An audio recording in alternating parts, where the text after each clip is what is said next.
Would you like a sandwich, you single-parent poor thing? Our family runs a famous high-end hotel locally. The audacity to think of becoming part of our family is just too much. Can you believe this older lady said that? Today was the day I was meeting my fiancé Jesse's parents for a family meeting. Despite Mom and I coming from afar, we were greeted with such words. Such an attitude towards a guest, and they call themselves a high-end hotel. I was at a loss for words, but then an idea struck me, and I made a call. My name is Chelsea, a 27-year-old office worker. I lost my father to illness when I was young and started working immediately after high school graduation. Mom, a single parent and a nurse's assistant at a hospital, raised me single-handedly.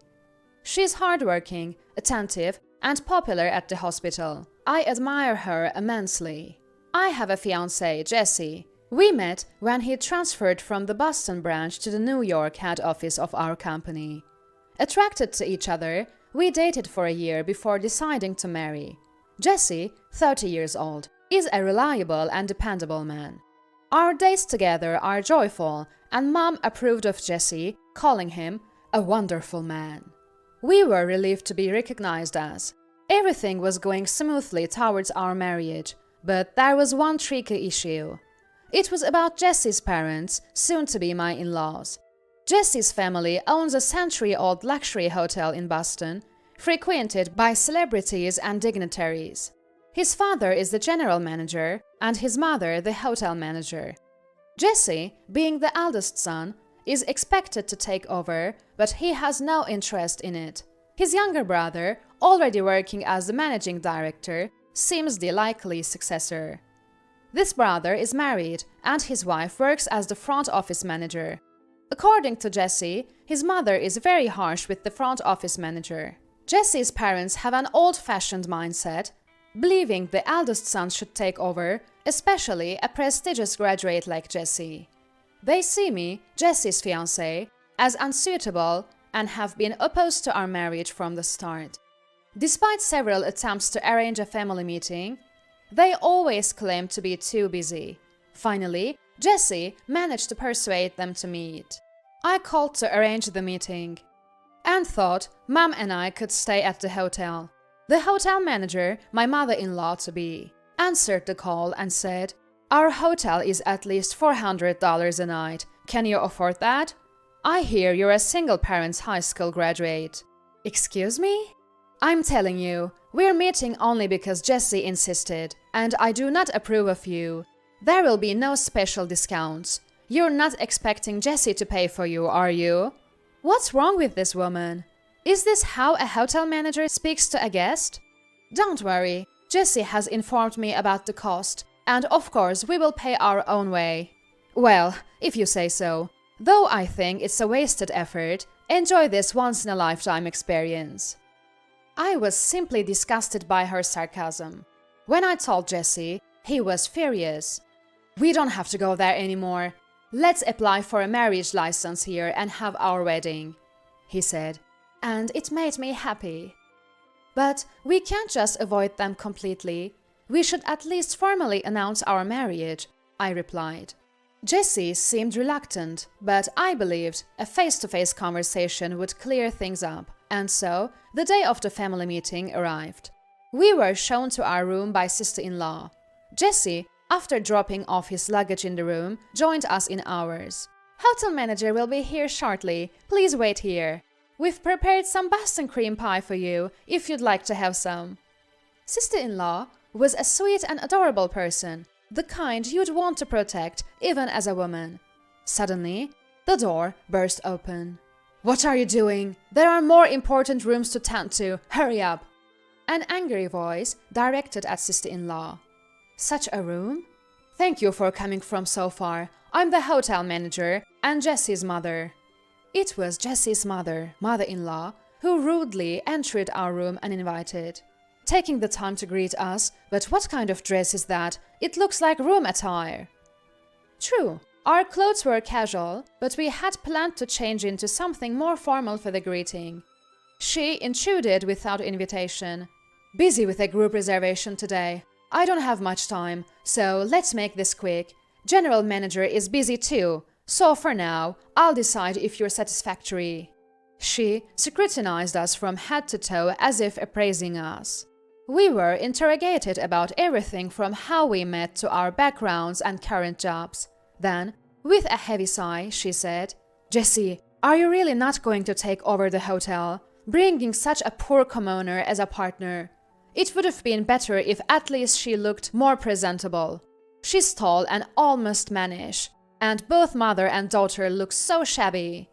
Would anyone say such things to someone they're meeting for the first time?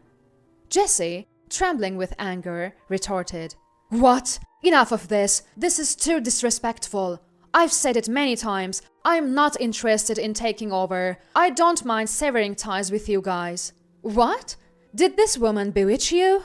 "No, I said we should marry on our own. Chelsea suggested we should greet you properly. Even Sophia made time for us despite being busy, and yet—" Mother-in-law was about to respond when father-in-law entered. His attitude as arrogant as hers. "Welcome from afar. I heard you're from a single-parent family. And what about Mrs. Sanders' educational background and profession?" Mom answered firmly. "I've been a nurse's assistant at a hospital since graduating high school and becoming a widow." The in-laws exchanged glances and burst into laughter. "A high school graduate? Not even a nurse, but a nurse's assistant. No wonder this marriage is unacceptable," father-in-law said mockingly. "A nurse's assistant, changing sheets and caring for patients, a servant? Bottom of the barrel job. Must have been a poor life. Huh?" Mother-in-law laughed scornfully. Hearing them insult Mom was unbearable. How dare they insult her? I can't allow it. I was seething inside. Married to a high-end hotel manager, I can't imagine such a life. "Mrs. Sanders, were you hoping to become part of our family and stay for free?" Mother-in-law sneered condescendingly.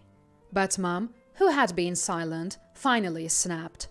"Say what you will about me, but how can I stay silent when you insult Chelsea like this?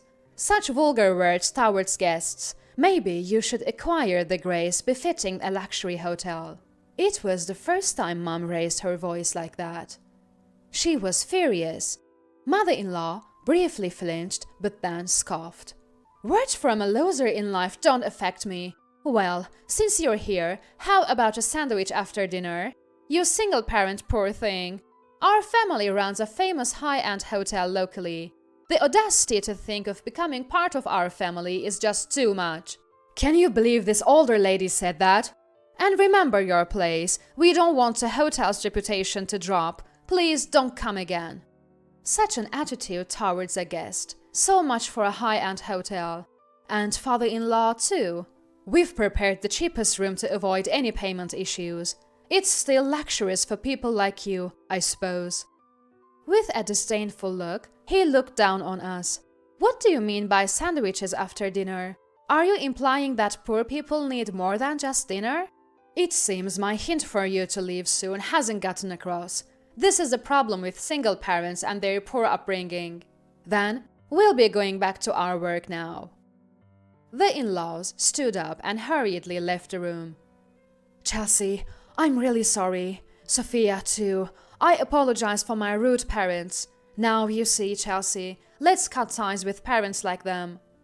Jessie apologized so much that I felt bad for him. I had heard about his disdain for his parents, who judge people by their education and jobs. Moreover, mother-in-law, who moved from Oregon to Boston, acts as if she's always lived there, but Jessie always criticized her for lacking any real class, just a faux Bostonian. The hotel is luxurious and majestic, deserving of its history, but those in-laws don't match its grandeur. Don't apologize so much. You've done nothing wrong. But what will we do? Really cut ties? When I asked, he replied, "Of course, I want to be with you, even if it means disowning them." His words made me happy. But I can't let things go without a fight. I couldn't back down now. After whispering something to Mom, who nodded in agreement, I made a call. The next day, I had Jessie go out with a local friend, while Mom and I met with Grandpa, Mom's father, in front of the hotel. Grandpa was furious after hearing our story. Pretending to be our relative, he called the hotel manager, who scolded him, saying they shouldn't come again after being told not to, calling us shameless. When mother-in-law spotted Grandpa, she approached him respectfully. "Well, Mr. Murphy, thank you for always patronizing us. Are you here to discuss a party?" She didn't realize he was the one from yesterday's call. Just seeing Grandpa. Her treatment was completely different from how she treated us. That's as it should be. No wonder, as Grandpa is the well-known chairman of Murphy's Bedding Company, whose products are used in the in-laws' hotel. The mattresses, chosen by father-in-law for their quality foam and coils, were his choice. We only learned then that Grandpa supplied bedding to the hotel. Grandpa, a long-time regular customer, had been sporting and investing in local hotels. Indeed, the in-laws' hotel was among them. Mother-in-law looked puzzled when she saw us approaching Grandpa. Noticing her expression, Grandpa said, "Hotel manager, is something wrong?" "Oh, I forgot to mention. This is my daughter and granddaughter." "What?" Mother-in-law's shocked face was comical. "Grandpa, we were told not to come because we're poor. Seems like the hotel manager wonders why we're here, so let's leave." I put on a sad face. "Oh, so the poor aren't welcome, huh? Actually, I called yesterday to book a room and was told my relatives were shameless. Seems we're not allowed here. Let's go then." Mother-in-law finally realized her mistake.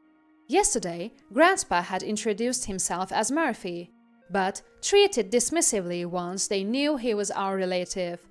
Mother-in-law turned pale and stammered, "I'm so sorry. I had no idea Mr. Murphy was related to you too." As mother-in-law apologized profusely, I thought, does this hotel choose its guests? Is it all right to treat them poorly if you don't know them?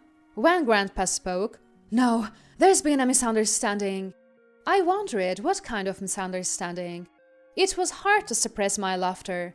According to my daughters, it was rude to suggest that poor people like us could become related to someone from this hotel.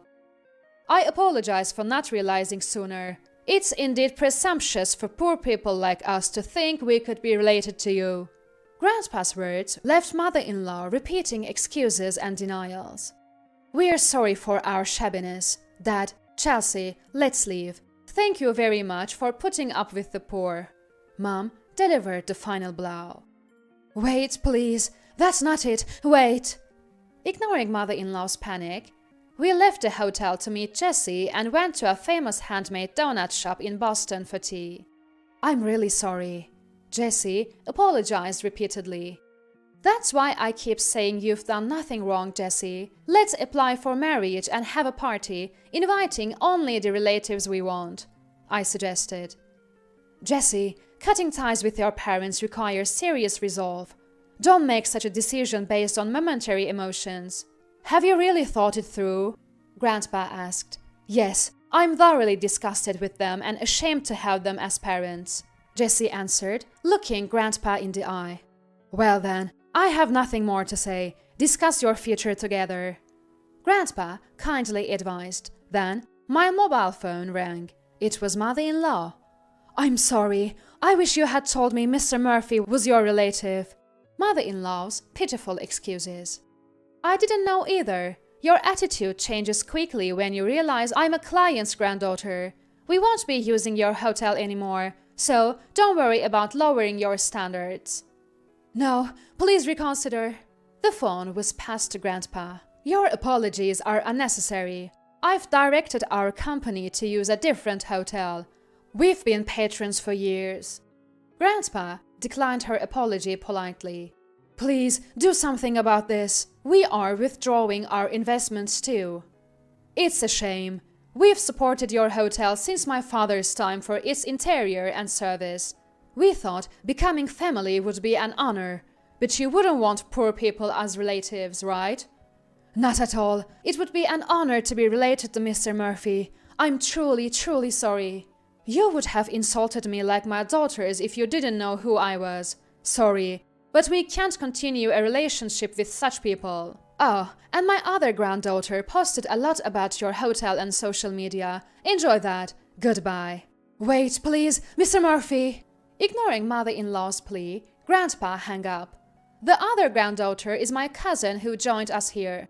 A senior in college, she skillfully spread the word about the hotel's reviews. Not about the hotel itself, but about the in-laws' behavior. Since in-laws' house relies on word of mouth, without an official site, the rumor spread quickly.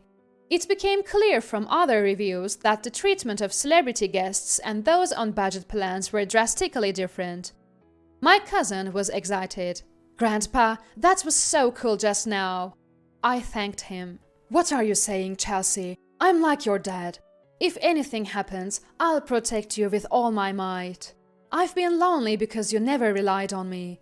Your mom, being stubborn, refused my help after she lost her husband, insisting on doing everything herself." Mom blushed at this. The in-laws, now stripped of their roles as general manager and hotel manager by Jessie's grandfather, the current owner, faced severe reprimand for their attitude and behavior. Employees had long been dissatisfied with their condescending attitudes and tyrannical behavior.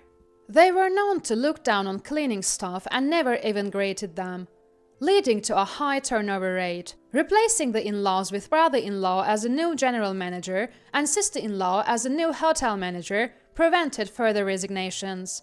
Though brother-in-law, the younger son, didn't attend a prestigious university like Jessie, his experience in a trading company and fluency in Chinese and French contributed significantly to his role as managing director. His appointment promised a rejuvenation of the hotel with young energy. The owner also sent a polite apology. Grandpa, having known the owner since his father's time, agreed to continue investing and using the hotel for his company. The ousted in-laws, with no experience outside the hotel industry, attempted to work at a cheaper hotel chain, but quickly faltered due to their inability to shed their former pride. Blaming each other, they divorced and now both work as cleaners in a hotel. Mom shared this quietly. Though we had already applied for our marriage, we decided to have our wedding at the newly renovated in-laws house hotel. Many relatives from my mother's side in Boston attended, as did Jessie's family. It turned out the in-laws were disliked even by their relatives, who now hoped to reconnect with the family. Brother-in-law's family had the joyous news of expecting a baby. Sister-in-law, previously under immense stress from mother-in-law's harassment, conceived after mother-in-law's departure.